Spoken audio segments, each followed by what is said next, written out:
name's Jim and I'm an alcoholic or addict. Today I just wanted to talk a little bit about the terms that we use and I guess people from early days of either getting into a program or admitting to themselves that they might have an issue. They don't want to think of themselves straight away as being an alcoholic or an addict. I certainly didn't. I was like, no, that's not me. I don't have any problems, or maybe I've got a little bit of a drinking problem. Maybe I drink a bit too much, or maybe I've used a bit of coke too much, or taken pills too many times in the past. But it was always something I could deal with and I could work it out.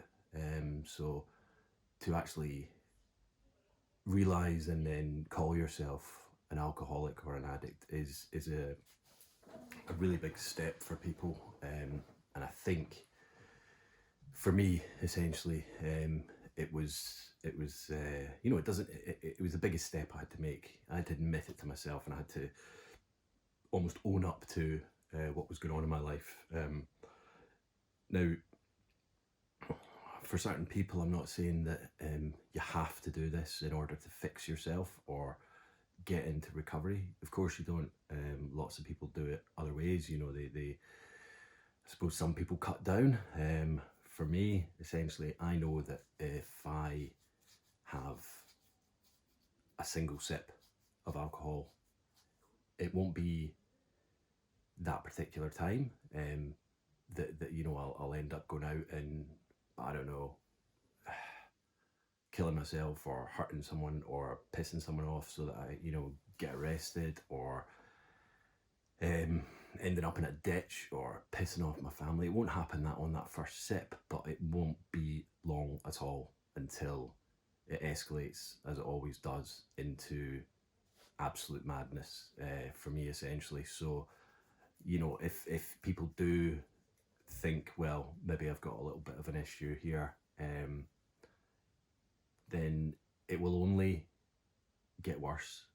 They call it a progressive illness or affliction, because people have been through it and they understand that it does only get worse. So I sometimes think, oh, I wish I'd sorted this out when I was younger, when I maybe felt I had the first inklings of having an issue, but I wasn't ready. But I know people in my home group that are much younger than me, and he's doing it now because he's realised, and it is the right time for him. And good luck to him, because he's doing amazing. He just passed 90 days, which was fantastic. But anyway, I'm digressing a little bit. What I was trying to get onto was that people that think they've got a bit of a problem, and then people say to them, well, abstinence is the only choice. For me, it is. And I think for a lot of people, that is the key. But I think that can be a very scary proposition for people to think, oh, I'm never going to have a drink again in my life. I'm never going to have a Christmas champagne or toast, or anything that this country and many other countries have as their kind of traditions. Drinking surrounds everything in UK especially.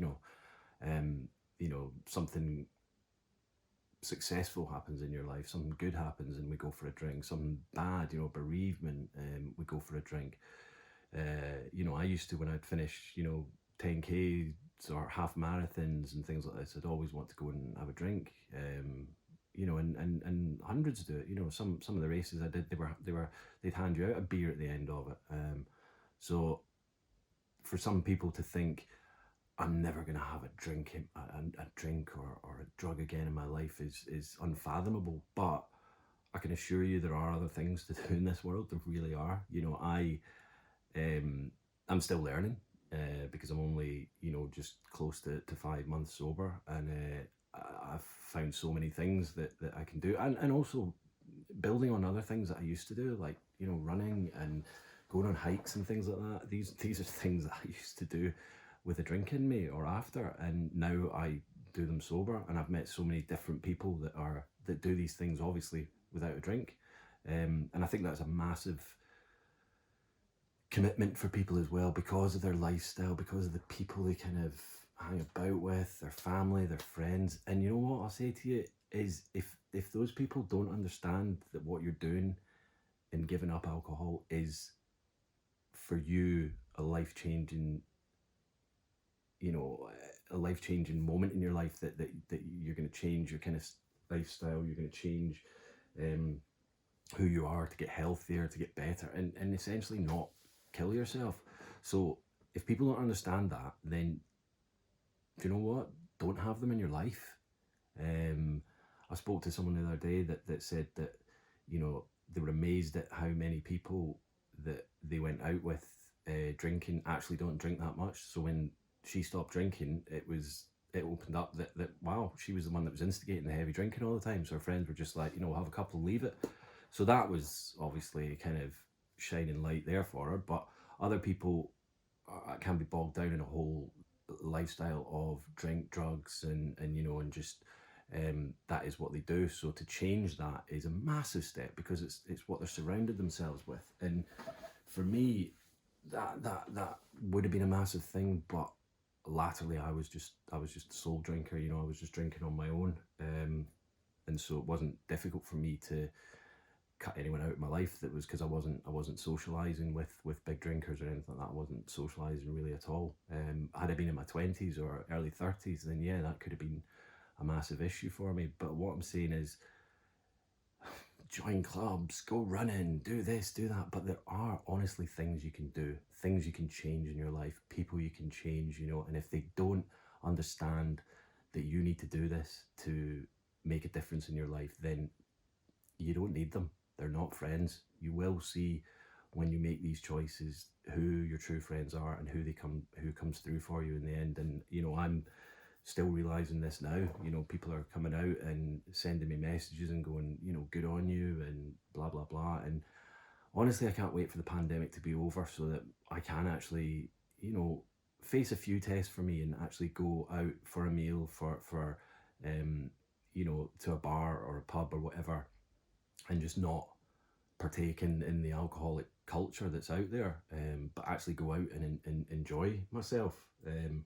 We went with my NA group for just a kind of Christmas meal. We went to a pizza place in Douglas, and it was 15 of us, I think, all having, you know, soft drinks, pizza, J2Os, and just had a fantastic night. It was unbelievable how much laughs we had, and you know, just at the end of the night, go and have a coffee. It was, you know, waking up the next day with no regret, guilt, or a hangover.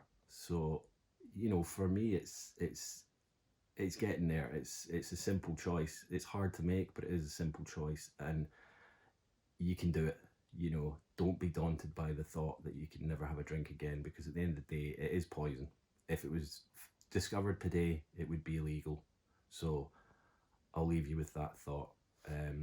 Thanks again to everyone that's been watching these. You know, I've been getting a number of DMs and people just saying, you know, this is really helping them. Your openness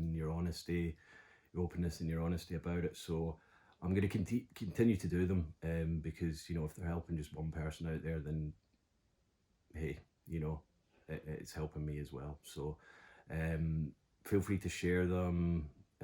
If you're finding this on Twitter, then find me on Instagram at Recovery Gym. Vice versa, if you're on Instagram and finding me on Twitter. So yeah, like, share, subscribe. There will be a lot more videos coming. So thank you, and keep the comments coming. Keep DMing me, and stay safe, stay strong, stay supportive. Thanks, guys.